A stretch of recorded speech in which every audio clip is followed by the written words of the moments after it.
Welcome to majc.ai, the operating system for hospitality. At MAJC, we know an operating system is more than just software and systems. It's about people, because hospitality is nothing without them. So supporting the hospitality community is our number one goal. I think there needs to be more of a support system.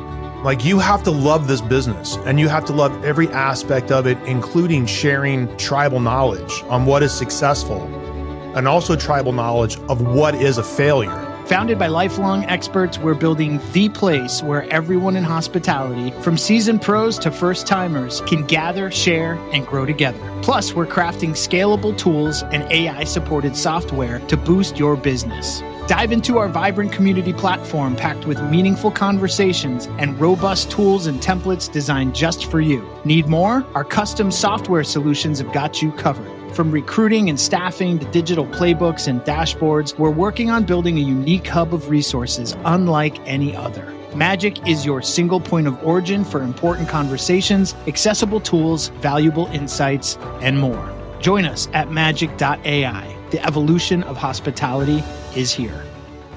It's fun to see some of these crazy ideas and then go play with them and see if you can kind of refine them down to where they work in a restaurant.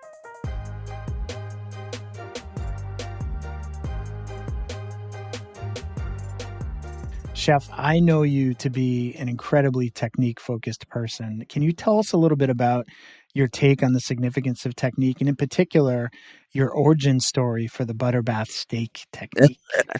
Well, yeah, I mean, that the origin story for that, we'll start there. That was just, it was at that time when Wagyu beef could not be imported into the United States, and that was, I think, still when no one used the word Wagyu on a menu. Like, you had to say Kobe beef for people who didn't know Right. what it was. And so I had a dish on the menu at Michael Mina where we were featuring Kobe beef, but we were using the American Wagyu from Snake River, which is delicious. But people knew very little about it at the time, even about Wagyu. And so they're asking, they're like, "Oh, I heard you're supposed to be able to cut this with a fork," and blah, blah, blah, blah. And so the one biggest complaint we would get would be about tenderness. And so we literally, for 3 months just experimented every day, a couple hours, with different ways of cooking beef. And we came to this realization that we could get a great flavor out of doing a very slow, low temperature poach in butter with herbs, and not ever bring the steak to a point and where it released any of its liquid, but brought it up to, under rare, and then cooked it on a very hot wood burning grill and left it on the grill a lot. It was on the grill a much shorter period of time because it was already poached. And so it was much more tender. It got a great char from the butter and it had really nice flavor. And then, at that point I was like, well, why don't we do that with a lot more steak? You don't do it with every steak, because if a steak is really thin, you kind of can't poach it. Thank you. And so that's kind of how that technique started. And so, yes, there's techniques, but I would tell you that, probably the biggest, people ask me all the time about advantages to having multiple restaurants and disadvantages.